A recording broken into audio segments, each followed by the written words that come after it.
صدیقہ رضی اللہ تعالیٰ عنہ فرماتی ہے کہ میں اپنے گھر کے اندر تنور میں روٹیاں پکا رہی تھی. اللہ اکبر. دیکھیں میرے آقا کے گھرانے والوں کی عاجزی کا عالم. آج اگر کوئی وڈیرا ہے تو اس نے اپنے گھر میں خاتمیں رکھی ہوتی ہیں کہ وہ خاتمہ جو ہے وہ اس کے گھر کے کام کا صفائی ستھرائی کرے گی. آج اگر کسی کے پاس مال و دولت ہے تو اس نے اپنے ہاں نوکر رکھے ہوتے ہیں کہ وہ نوکر اس کے گھر کے کام کاج کریں گے. لیکن میرے آقا کے گھرانے کی عاجزی کا عالم یہ ہے. حضرت عائشہ چاہتی تو کسی بھی میرے آقا کے صحابیات میں سے روٹیاں پکانے کا کہتی سب پکا دیتی. لیکن میرے آقا کی زوجہ محترمہ حضرت عائشہ نے کسی کو نہیں کہا. خود تنور کو جلایا اور اس تنور کے اندر اپنے مبارک ہاتھوں سے روٹیاں لگائی. اللہ. حضرت عائشہ روٹیاں لگا رہی تھی کہ حضرت علیہ السلام آئے. فرمایا اے عائشہ آٹا تو ایک روٹی میں بھی اپنے ہاتھوں سے لگاؤں. حضرت عائشہ فرماتی ہے کہ حضرت علیہ السلام نے اپنے ہاتھ مبارک سے کی روٹی لگائی. دیکھو نبیوں کا نبی تاجدار انبیاء اپنے ہاتھوں سے تنور میں روٹی لگا رہا ہے. آج اگر کسی کا بیٹا غربت کی وجہ سے تنور میں کام کرتا ہے تو ہم کیا کہتے ہیں؟ چوراہوں پہ بیٹھ کے ہم اپنے دوستوں کے ساتھ بیٹھ کے کہتے ہیں کہ فلاں کا بیٹا ہے کہ تنور پہ کام کرتا ہے. لیکن مبارک ہو اس تنور پہ کام کرنے والے وقت انسان کو کہ اگر وہ کام کرے اس نظریے سے کہ میرے نبی نے تنور میں روٹیاں لگائی ہیں تو یہ سنت کی سنت رہے گی اور سنت کی برکت سے اس کے رزق میں برکات کی ہوں گی.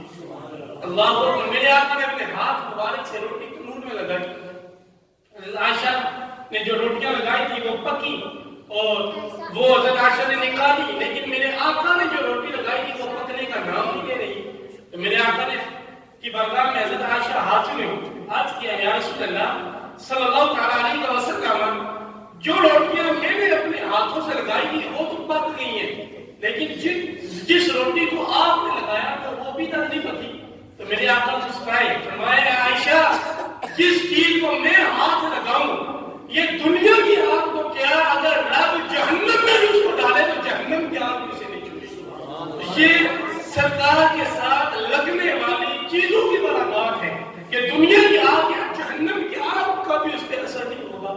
تو برادران اسلام میرے بھائیوں ہمیں اپنے رشتے کو سرکار کے ساتھ مضبوط کرنے کی ضرورت ہے تو ہمیں بھی دنیا میں بھی کامیابی ملے گی اور آخرت کے اندر بھی ہمیں کامیابیاں ملیں گی.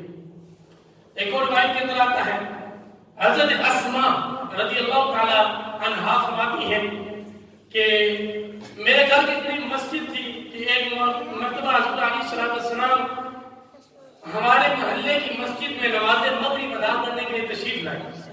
حضرت اسماء فرماتے ہیں کہ میں نے دیکھ لیا کہ حضرت علیہ السلام ہمارے محلے کی مسجد میں نماز ادا فرما رہی ہیں. تو حضرت اسماء فرماتے ہیں کہ میں گھر میں گئی اور کھانا بنایا کہ آج سرکار ہمارے محلے میں آئے کیوں نہ میں دعوت کروں. حضرت اسماء نے کھانا بنایا اور حضور علیہ السلام کی بارگاہ میں حاضر ہوئی. حاضر ہو کر عرض کیا یا رسول اللہ صلی اللہ علیہ وسلم میں نے آج آپ کے لیے گھر میں کھانا بنایا آئے ہمارے گھر میں ہمارے لیے باعث برکت ہوگی اور ہمارے گھر میں بھی رب کے رحمت جلیات کا حضور ہوگا نزول ہوگا. تو حضرت اسماء فرماتے ہیں کہ حضور علیہ السلام نماز مغرب ادا کرنے کے بعد ہمارے گھر میں تشریف لائے اور سرکار نے ہمارے گھر میں کھانا تناول فرمایا. کھانا تناول فرمانے کے بعد جب میرے آقا واپس جانے لگے تو ایک مشکیزہ تھا جو ہم نے گھر کے اندر ایک درخت تھا اس کے ساتھ لٹکایا تھا. تو حضور علیہ السلام نے جب وہ مشکیزہ دیکھا تو میرے آقا اٹھے اور اس مشکیزے کو اتار کے اسی مشکیزے کے ساتھ اپنے لبوں کو لگا کے پانی پیا. اللہ اکبر. حضرت اسماء فرماتے ہیں میرے آقا جب چلے گئے تو میں نے اس مشکیزے کو اتار کے اس کو خوشبوئیں لگائی اس کو معطر کیا باعث برکت کے لیے اپنے پاس رکھوں گی.